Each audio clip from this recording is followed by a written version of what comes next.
Bueno, muy Ya. buenas tardes. ¿Qué tal? ¿Cómo están? Gracias por unirse al conversatorio que vamos a tener ahora.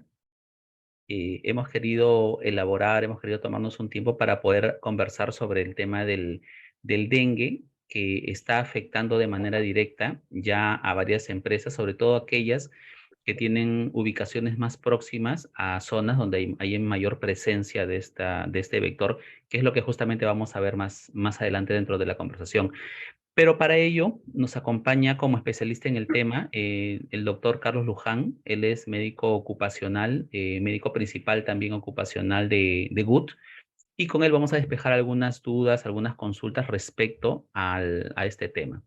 Carlos, ¿qué tal? ¿Cómo estás? Gracias por tomarte el tiempo. Hola Juan, ¿cómo estás? ¿Qué tal? No, gracias por la invitación y también por la oportunidad de poder presentar este tema que actualmente está siendo de bastante importancia debido a todos los casos que están apareciendo el día de hoy. Y bueno, esta situación pues siempre tiene un modo preventivo y el día de hoy vamos a poner en pauta a todas las personas que están o van a ver este conversatorio el día de hoy sobre las pautas preventivas que hay que tomar frente al dengue, ¿no? Entonces, nada, agradecerte primero por la invitación y cuando tú desees, iniciamos. Sí, perfecto. Muchas gracias. Entonces, iniciemos por favor y coméntanos acerca de esta enfermedad. Perfecto, gracias. Sí, mira, vamos a presentar un poquito de algunas cosas aquí en la presentación. Primero, he traído esta presentación para poder me puedes interrumpir cuando quieras, por supuesto, Juan, pero vamos a hablar un poquito de cada uno de los puntos importantes que hay que conocer del dengue, ¿no? El dengue, primero hay que saber que es una enfermedad viral. Hay muchas personas que confunden el dengue con el mosquito o el zancudo, que también lo pueden nominar así, ¿verdad? Entonces, el dengue es en sí el virus y el que transmite esta enfermedad es el mosquito que se denomina Aedes aegypti, ¿no? Así es su género, parte de Aedes, pero su nombre es Aedes aegypti. Hay otros tipos de Aedes también. En este caso, el Aedes aegypti es el que transmite este tipo de virus.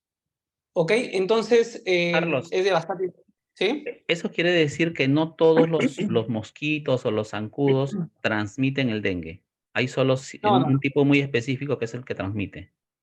Correcto, correcto. Y hay unas especificaciones o características de este zancudo que te hace definir qué es el Aedes aegypti y que puede ser o puede transmitir el dengue, ¿no? Tampoco no todos los Aedes aegypti transmiten dengue, ¿no? Y eso lo vamos a ver en unos minutos, ¿no? ¿Ok?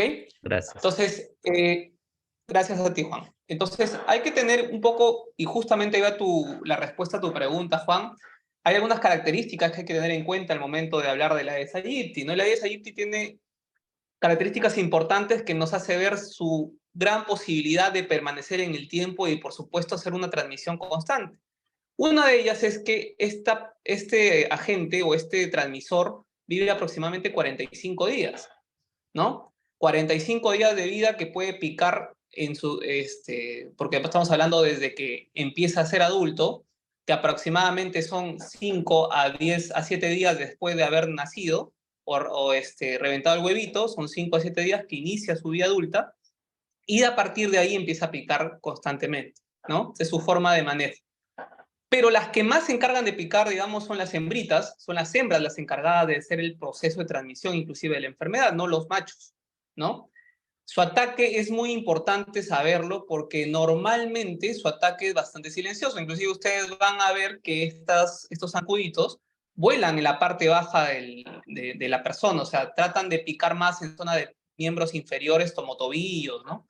Justamente a esa altura vuelan para evitar que sean, de alguna forma puedan ser atrapados, capturados, ¿no? Y eviten su proceso común de picadura, ¿no? Otro punto importante es que sus características son que su tórax, y como pueden ver acá en la imagen, por eso quería poner estas diapositivas, el tórax y las patitas son blanquitas, no tienen manchitas blancas. Esas son las características de la Aedes, ¿no? Ese es un Aedes aegypti clarísimo. No todos, por eso decía que no todos los zancudos son Aedes, y no todas tampoco las hembras tienen dengue dentro de su cuerpo que pueda ser transmitido, y eso lo vamos a ver también en las siguientes diapositivas. Pero estas características son muy importantes conocerlas, ¿no? Otro punto que quizás no está aquí, pero que también es importante conocerlo, es que los huevitos que ellos ponen, o que ellas ponen, estas hembras, suelen ponerlo justo a los bordes de las zonas de agua. Por eso mucho se establece o se define que la prevención está en evitar, por supuesto, tener maceteros con agua, ¿no? Estancada, almacenada, ¿no? Hay que cambiarlo constantemente y todos esos puntos se basan en que ahí ponen los huevos, ¿no? Esa es su zona, en las zonas húmedas es donde ponen los huevos este tipo de zancudo, por eso se hace ese tipo de manejo preventivo y se habla mucho de ese manejo preventivo, ¿no? Entonces es Carlos, importante conocer. Sí. entonces, de forma más práctica, la manera en que tenemos para poder reconocer al zancudo que transmite el dengue es cómo se ve. Y en este caso, estas líneas blancas que tienen en las patitas. Ese es un indicativo de que sí podríamos estar ante la presencia de un De un Aedes. Aedes. Ok. Un Aedes. Correcto. Ese es tal cual la importancia más, o sea, digamos, más característica de la Aedes, es que tiene esas patitas, esas manchitas en las patitas y en el cuerpo, ¿no? Que lo diferencia de los demás. Hay una parte importante de la situación del dengue. Bueno, esta actualización que estamos viendo aquí es hasta la semana 22, que más o menos estamos hablando hasta el 4 de junio, ¿no? No ha habido una actualización hasta el momento, hasta el día de hoy que estamos 20. No he visto una actualización en la sala situacional del dengue, ¿no? Del Perú. Pero sí es importante saber que hasta la semana 22 hemos tenido aproximadamente 130.826 casos de dengue en el Perú. Pero hay algo muy importante que ver acá, ¿no?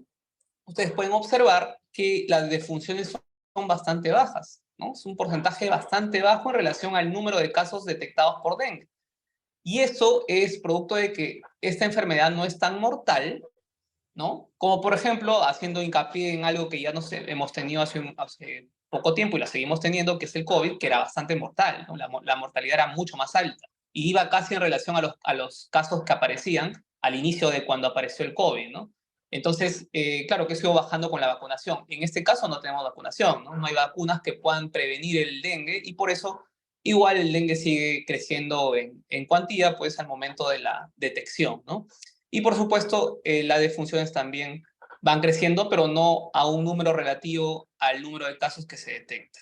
¿Ok? Otro punto importante que ver en este gráfico es que ustedes pueden ver que la cantidad de casos en relación a los años anteriores es mucho más alta. Sin embargo, ven esta parte celeste o azul, no sé cómo se puede ver en la computadora, pero verifico o se verifica que hay muchos casos probables más que confirmados. Y esto es producto netamente de quizás la falta de insumos para detectar el dengue, ¿no? Y hemos visto muchas falencias a nivel de infraestructura hospitalaria que hace o permite tener este tipo de manejos, ¿no? Donde más vemos probabilidades que confirmaciones, ¿no? Y también, por supuesto, la información en algunos casos no llega clara al momento de la detección del dengue. ¿De acuerdo? Entonces, esos parámetros nos hace tener muchos casos probables, ¿no? Probables que no están detectados aún y que puede aumentar inclusive el número de casos definidos para dengue. Carlos, en Sí, tu diapositiva anterior, entonces, este año 2023 ha habido un repunte bastante importante respecto a los últimos 6 años inclusive. ¿Hemos estado en sí, otro momento en un nivel similar? no, no, no. Este ha sido el año más catastrófico, por decirlo así, en relación a casos, ¿no? ¿Ok? Ese es el punto, ¿no? O sea, estamos en un año bastante complicado. Y es producto de los cambios meteorológicos también que han existido en el país, ¿no? Que ha hecho que permanezca, digamos, con más tiempo la permanencia del dengue, porque el dengue le gusta, digamos, los sitios tropicales, como es el Perú, ¿no? Y por eso hay algunas ciudades con características justas para el dengue, como Piura, Lambayeque, ¿no? Que son ciudades que están, digamos, dando el punto de pie al momento de identificar casos, ¿no? Entonces, es básicamente que los cambios meteorológicos han definido que este aumento sea más característico que años anteriores, ¿no? Así es. Ok. Gracias, Juancito, por la pregunta. Gracias. Y justo pongo a Lambayeque aquí, porque Lambayeque ha sido uno de los, digamos, de los puntos más álgicos del tema de los casos, ¿no? Como pueden ver aquí, hemos tenido 13.664 casos hasta la semana 22, o sea, y 46 defunciones. Si ustedes ven anteriormente, hablamos de 201 defunciones, ya estamos acá 46 defunciones, o sea, casi el 22% de los casos de muertes han sido en Lambayeque, ¿no? Hay dos cosas que pueden definirse en ese lugar, ¿no? En ese punto, ¿no? Uno es que quizás el nivel de infraestructura hospitalaria en Lambayeque es deficiente, ¿no? La forma de prevenir en su sociedad, ¿no? En su localidad, los casos graves de dengue no está siendo ideal, o no es el adecuado, o no tienen un buen manejo, o simplemente el número de casos ahí es mayor que en otros lugares y que por eso hay mayores defunciones. Y bueno, sí, Lambayeque, al igual que Piura, están casi en la línea de información, digamos, de casos de dengue, ¿no? Entonces, por eso también las defunciones están altas en Lambayeque. Igual pasa más o menos en Piura, ¿no? Entonces, les quería definir estas situaciones porque son los lugares más específicos o más característicos de dengue que estamos encontrando en estos momentos, ¿no?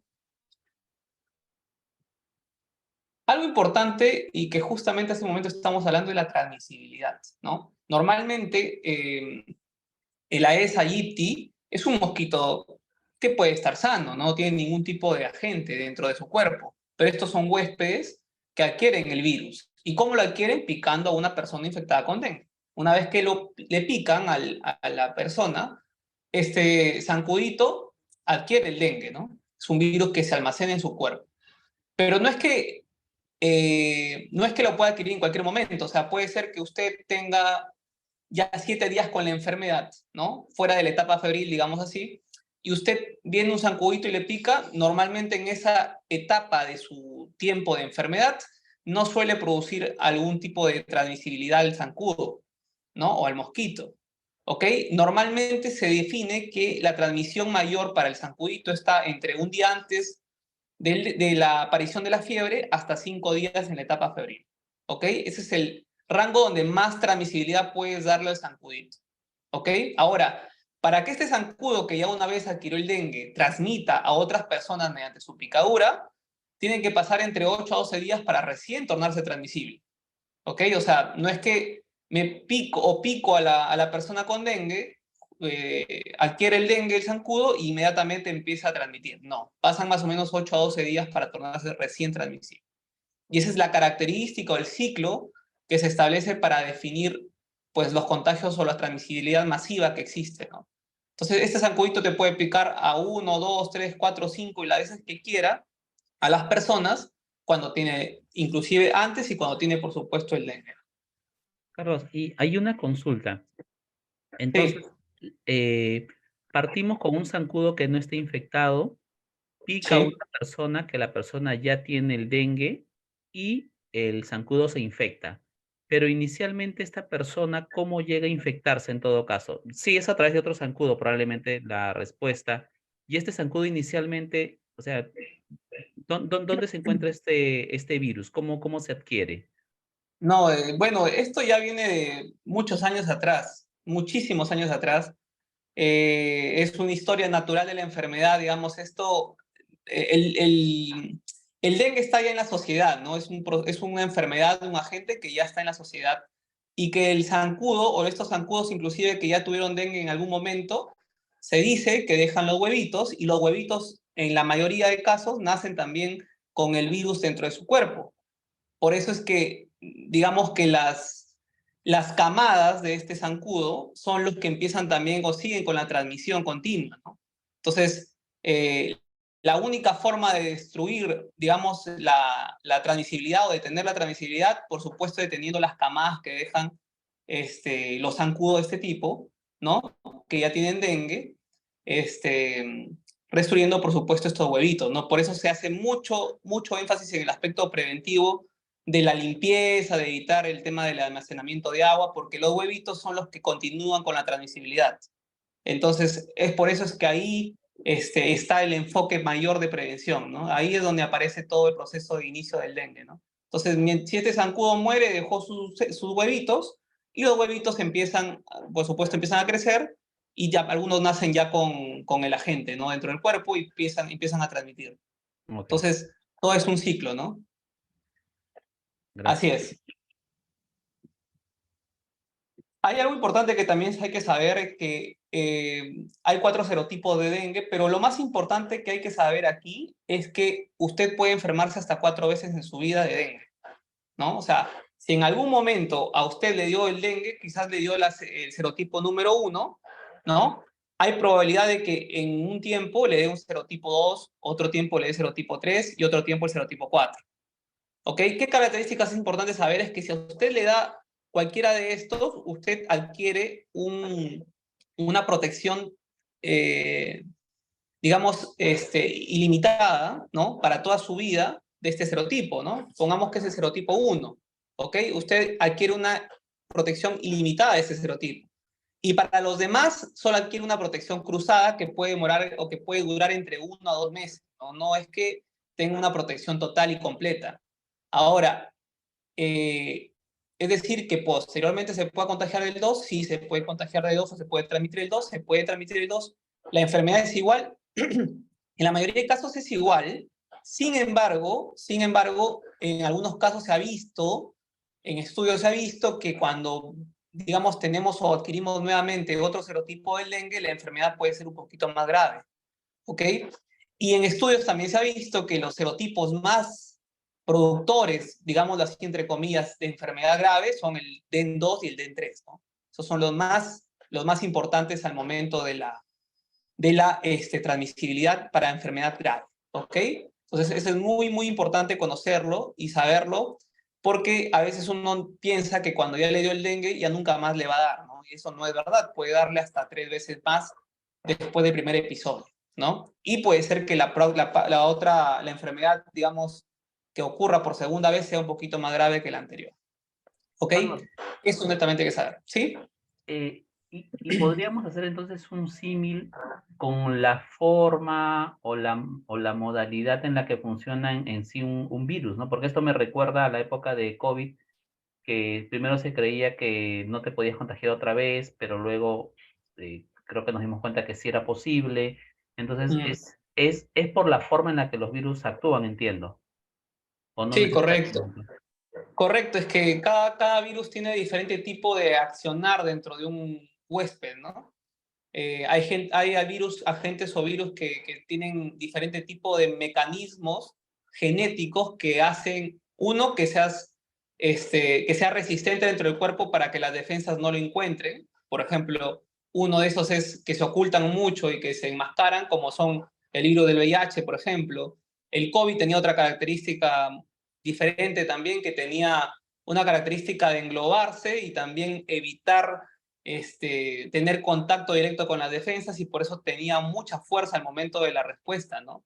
Inclusive la respuesta era tan alta del cuerpo que por eso, justamente por las respuestas inflamatorias tan elevadas que tenían, producían enfermedades graves en el COVID, ¿no? Y por supuesto algunas condiciones adicionales que, bueno, no es el tema del día de hoy, ¿no?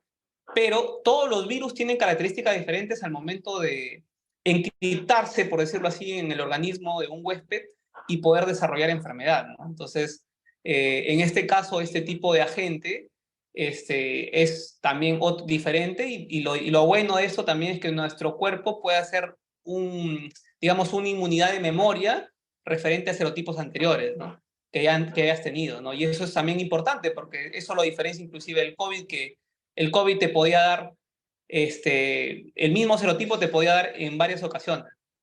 Quizás desarrollabas una defensa momentánea, pero igualmente podías volver a adquirir el COVID en cualquier momento, ¿no? Y del mismo serotipo inclusive, ¿no? Entonces, esas diferencias hacen tan emocionante, digamos, el tema de la salud, ¿no? Y las enfermedades en este caso, ¿no? Gracias. Gracias.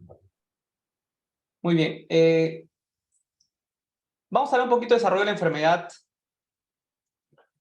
A ver, creo que acá no se ve el cuadrito. ¿Me permiten un minuto, por favor? Creo que acá no se ve el cuadrito. Creo que se ve bien en la pantalla. Perfecto. Sí, Esto es importante saber, ¿no? El periodo de incubación es a 3 a 14 días. ¿Qué quiere decir esto? Que para que usted desarrolle la enfermedad una vez que usted adquirió el dengue, tras la picadura del zancudo, tienen que pasar aproximadamente entre 3 a 14 días para que puedan iniciar con síntomas. Pero en lo que se ha visto es que hay una media entre 5 a 7 días donde empieza a desarrollar síntomas. Es decir, en la mayoría de casos, después de la picadura, pasarían entre 5 a 7 días para que usted pueda iniciar con síntomas, ¿no? Y a partir de ahí empiezan las fases de la enfermedad, que son la fase febril, la fase crítica y la fase de convalecencia o la de recuperación, ¿no? La fase febril, pues, normalmente puede durar entre 2 a 7 días, ¿ok? En la mayoría de casos se ha visto que dura hasta el quinto día, más o menos, que empieza de esta forma, ¿no? La fiebre altísima, ¿no? Que puede llegar hasta 40 grados, pasan los días, va disminuyendo considerablemente, llegas a un estado de, digamos, de pérdida de fiebre o eliminación de la fiebre, o un estado afebril, para decirlo así, y acá es muy, pero muy importante, porque justamente en esa etapa donde la fiebre desciende, aproximadamente 48 horas son las más críticas. ¿Por qué la etapa crítica? Porque hay mucha pérdida de líquidos internamente, ¿ok? Hay mucha perfusión a nivel de los vasos y lo cual permite, esa permeabilidad que hay en los vasos permite mucha fuga de líquidos y es en este lapso de tiempo, en esta fase crítica donde hay, digamos, la fiebre empieza o disminuye considerablemente, donde hay más cuidado, donde más cuidado debemos tener, ¿no? ¿Por qué? Porque es ahí donde tenemos que hidratarnos, donde tenemos que alimentarnos adecuadamente, ¿no? Y por supuesto reposar. Hay muchas personas que hemos tenido en los pacientes que hemos observado que justamente en el proceso donde se sienten mejor empiezan a hacer su vida normal, ¿no? Y en ese lapso es donde más se complican las personas, ¿no? Entonces, es justamente aquí en la etapa crítica, que son en los días donde la fiebre desciende considerablemente, donde más cuidado deberíamos tener. ¿Ok? En ese escenario puede aparecer que llegues a una etapa, por supuesto, más crítica, que empieza la enfermedad grave, o puede ser que llegues a la enfermedad ya de recuperación, la parte de recuperación donde ya empiezas a recuperar las plaquetas, ¿no? Donde empiezas a recuperar la permeabilidad, ¿no? De los vasos y, por supuesto, el líquido deja de extravasarse, o sea, deja de salir de los vasos, ¿no? Y ahí donde empezamos a hacer la fase de recuperación, que normalmente puede llegar hasta el 10.º día, más o menos el día donde vas a sentirte, digamos, en un 90% mejor, ¿no? Entonces es muy, pero muy importante tener eso en cuenta para que ustedes sepan y mantengan en cuenta la situación del manejo del dengue, ¿ok? Estas fases críticas o fases de la enfermedad febril, crítica, de convalecencia, son puntos muy importantes al momento de entender la clínica de esta enfermedad, ¿ok? Entonces, acuérdense mucho de esto, que la fase febril puede estar hasta el 7.º día, y la fase crítica es la fase donde iniciamos la etapa febril, la etapa sin fiebre, pero estas 48 horas de fase crítica son importantísimas al momento de generar o requerir o recomendar el reposo y la buena alimentación y por supuesto la hidratación para evitar llegar a una enfermedad grave del dengue. ¿Ok? Eso hay que tenerlo en cuenta. No sé si Juan, ahora tienes alguna pregunta. Eh, no, no, todo bien, interesante estas etapas. Ahora, en los 10 minutos que nos quedan, ¿qué recomendaciones podríamos indicar respecto a evitar, uno, el contagio o la transmisión? Y dos, en cuanto ya lo tengamos, ¿cuáles serían las recomendaciones para poder evitar las complicaciones? Ok, bueno, si me permites, acá justo voy a hablar un poquito del plan de acción, pero antes de hablar del plan de acción, para contestarte la pregunta, quería comentarles un poquito, rapidísimo nada más, eh, cuáles son los síntomas donde ustedes tienen que conocer para que definan cuándo son signos de alarma que deben ir inmediatamente al hospital, ¿no? Sin dudarlo. ¿Ok? Ustedes van a sentir al inicio, por supuesto, dolor articular, dolor muscular, dolor de cabeza, dolor ocular, ¿no? Inclusive a veces un poco de rash, que son tipos de enfermedades dermatológicas, digamos, o lesiones dermatológicas que se evidencian como en esta foto. Pero puede aparecer en algunos casos dolor abdominal intenso, vómitos, disminución brusca de la temperatura, decaimiento excesivo, ¿no? Estos síntomas son síntomas que pueden hacer sospechar de una enfermedad grave, ¿no? Es inmediatamente donde usted tiene que acudir al hospital más cercano porque en cualquier momento puede llegar la enfermedad grave y eso no lo conocemos, ¿ok? Y un dengue grave, digamos, es un dengue con frialdad en las extremidades, cianosis, las presiones descienden considerablemente, hay un sangrado grave también, que puede ser interno y también puede ser externo, lo pueden ver como un sangrado por la nariz, las encías, pero de forma masiva, ¿no? Y dificultad respiratoria, ¿ok? Entonces, eso es muy importante que lo sepan porque usted con estos síntomas va a poder definir si puede o no, o mejor dicho, si debe o no debe acudir inmediatamente al hospital, ¿ok? De todas formas, siempre recomiendo que apenas tengamos síntomas probables de dengue, que son el dolor muscular, el dolor de cabeza, el dolor ocular, usted acude a un médico para una evaluación inmediata y, por supuesto, un seguimiento continuo de su enfermedad, ¿ok? Muy bien, y referente a lo que me refiere del plan de acción, dos puntos importantes. Vamos a hablarlo por un plan de acción individual que habla de un plan para el paciente y un plan de acción, digamos, más organizacional, ¿no? Quizás en empresas, ¿ok? El plan de acción individual es mantener siempre reposo en cama, ¿no? Si pueden ponerse un mosquitero como un tul, digamos, dentro de la cama que pueda tapar todo y evitar, por supuesto, las picaduras de los zancuditos y así evitar la transmisibilidad, sería ideal. ¿Ok? Ingerir líquido abundante, pero no cualquier líquido. A veces me dicen, doctor, y si tomo agua nada más, el agua no contiene los electrolitos necesarios que se pierden durante el dengue. Entonces, ahí sí es muy importante tomar sales de rehidratación. También las guías hablan del agua de coco, agua de cebada, ¿no? Pero las sales de rehidratación son más efectivas digamos, en el tiempo de la enfermedad, ¿no? Eso se ha evidenciado mediante investigación científica, ¿de acuerdo? Entonces sí, más importantes son las sales que cualquier otro tipo de hidratación que ustedes establezcan, ¿de acuerdo? Y el paracetamol sí tiene que ser prescrito, pero por un médico, eso no lo olviden, ¿no? Normalmente lo prescribimos entre 1 gramo, entre cada 6, 8 horas, dependiendo de la aparición, digamos, de la fiebre, que es lo que más tratamos de atacar, porque genera malestar general, y incomodidad incomodidad en el paciente. Entonces, por eso ahí evaluamos de acuerdo a la característica del paciente, pero recuerden siempre que esto es por prescripción médica, ¿ok?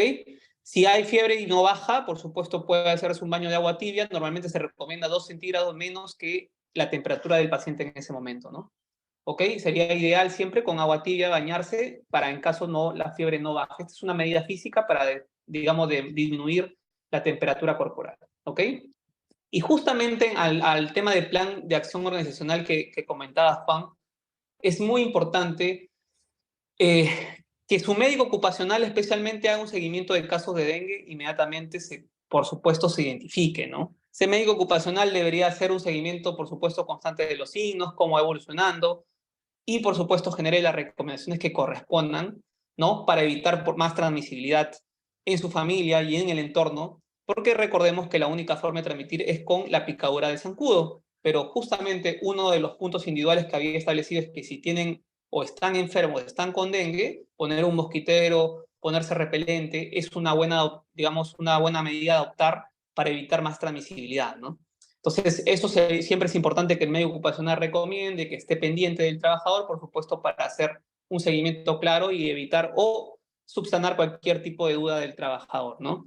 La fumigación en las empresas es una medida muy importante también que hay que hacer, ¿no? Es una metodología importante de eliminar ese tipo de vectores, que es por supuesto, debería estar en un procedimiento escrito dentro del manejo del dengue, ¿no? Y la fumigación debería ser, en la mayoría de casos, mensual, ¿no? Va a depender mucho si es una zona, por supuesto, endémica, digamos, donde hay dengue ya definido, donde hay varios casos, ¿no?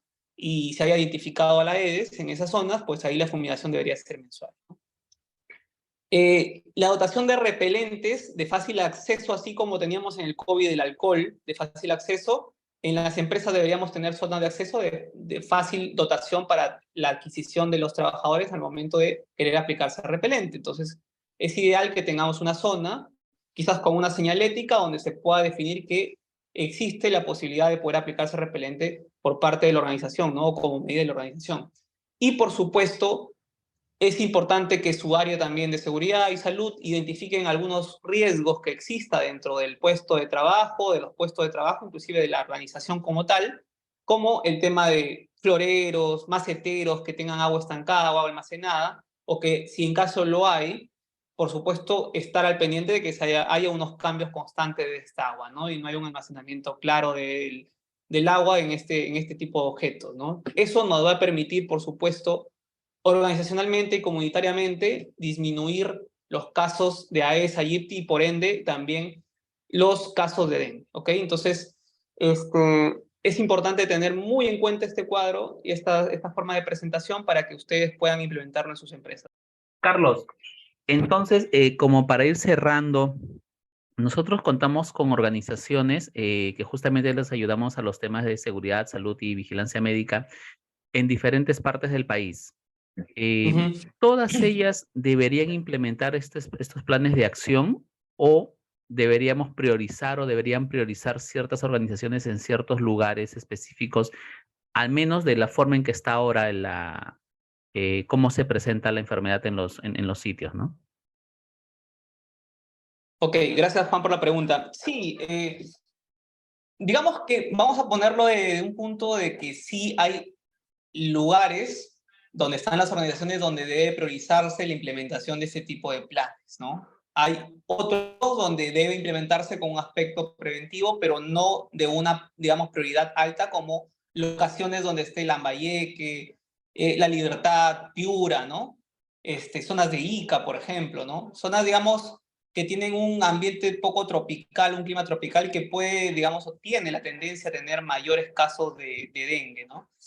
Es importante, considero que en locaciones de mayor, digamos, definidos como zonas endémicas, puedan implementar ese tipo de planes, en compañía, por supuesto, y en orden con su médico ocupacional en la empresa, el cual va a permitir, pues, por supuesto, generar algunos procesos, algunos manejos importantes para prevenir esta enfermedad, ¿no? Que es de gran importancia en la actualidad y que, bueno, y con las medidas que tomemos, por supuesto, esperemos que se pueda reducir considerablemente estos casos, ¿no? No sé si respondí a la pregunta, Juan.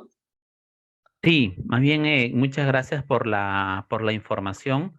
Esperemos encontrarnos pronto viendo un tema diferente. Y de mi parte, muchas gracias y estamos viéndonos pronto. Listo, gracias, gracias, Juan. Gracias, hasta Cuídense, gracias a luego. todos. Gracias, Chao. gracias también a todos los que están participando. Hasta luego.